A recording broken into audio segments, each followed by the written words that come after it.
When Strawberry Fields Forever was released in early 1967, it did far more than introduce a new Beatles single. It announced a complete artistic rebirth. Any lingering image of the Beatles as cheerful, suit-wearing pop idols was instantly dissolved.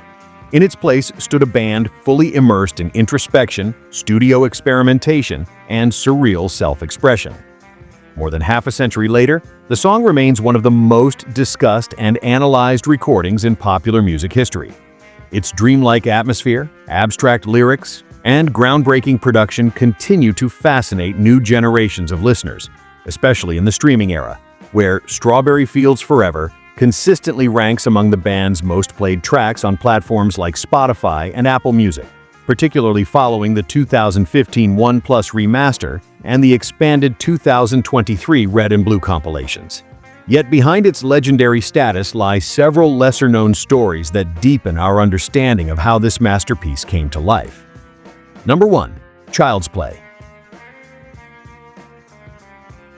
Strawberry Fields Forever holds the distinction of being the very first song the Beatles recorded after returning to the studio in late 1966. At the time, the band had just stepped away from touring for good, following their exhausting final concert in San Francisco that August. Freed from the pressures of live performance, they began exploring more personal and conceptual ideas. Initially, John Lennon and Paul McCartney toyed with the notion of creating an album rooted in childhood memories and nostalgia. Lennon drew inspiration from Strawberry Field, a Salvation Army children's home near his Aunt Mimi's house in Liverpool, where he used to play as a child.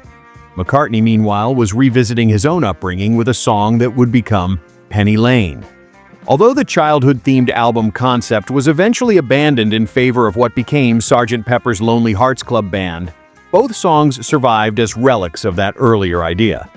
Released together as a double A-side single in February 1967, Strawberry Fields Forever and Penny Lane function almost like two sides of the same memory, Lennon's introspective, dreamlike reflection versus McCartney's vivid, cinematic realism.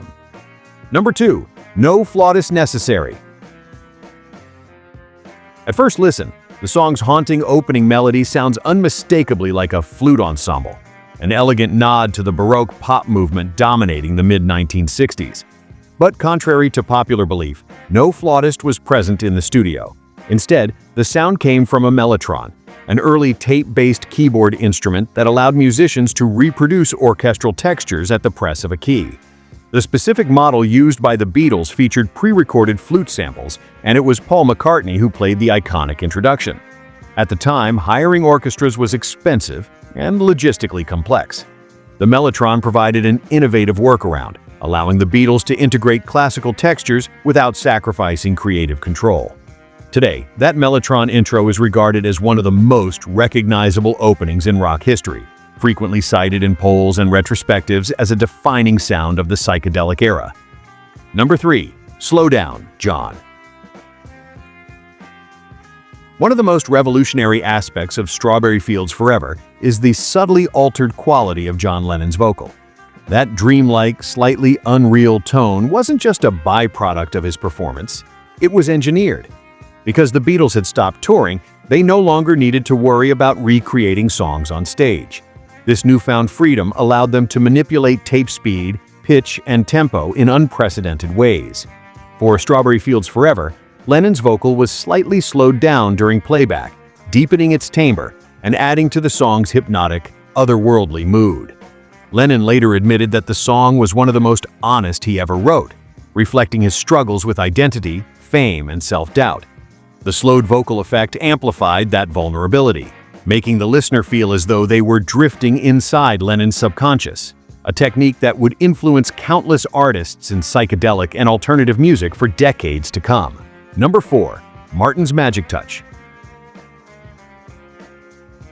Few listeners realize that Strawberry Fields Forever exists as a hybrid of two entirely different recordings.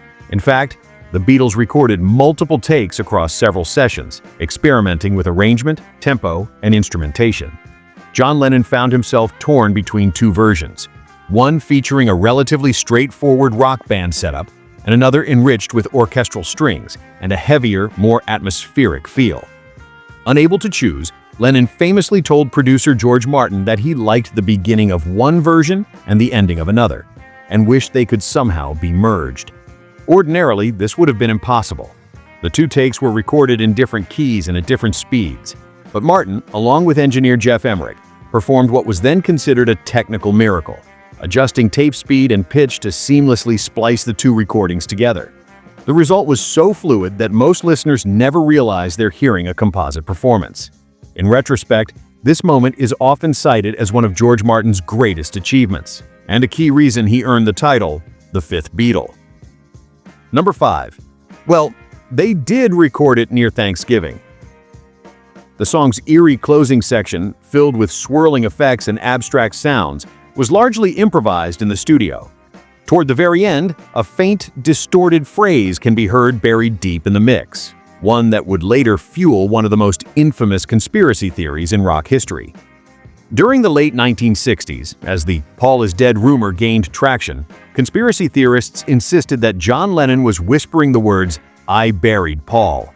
In reality, Lennon later clarified, multiple times, that he was simply saying cranberry sauce in a playful, nonsense tone.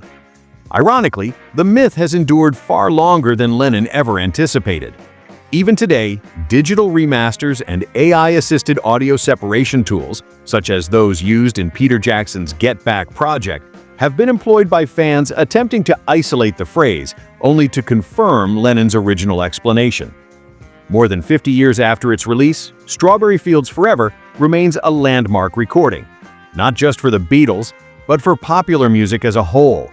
Its continued relevance is reflected in its presence on modern playlists, its influence on contemporary artists, and its renewed visibility through high-definition remixes and archival releases. What began as a deeply personal reflection on childhood memory evolved into a studio experiment that permanently altered the possibilities of recorded music.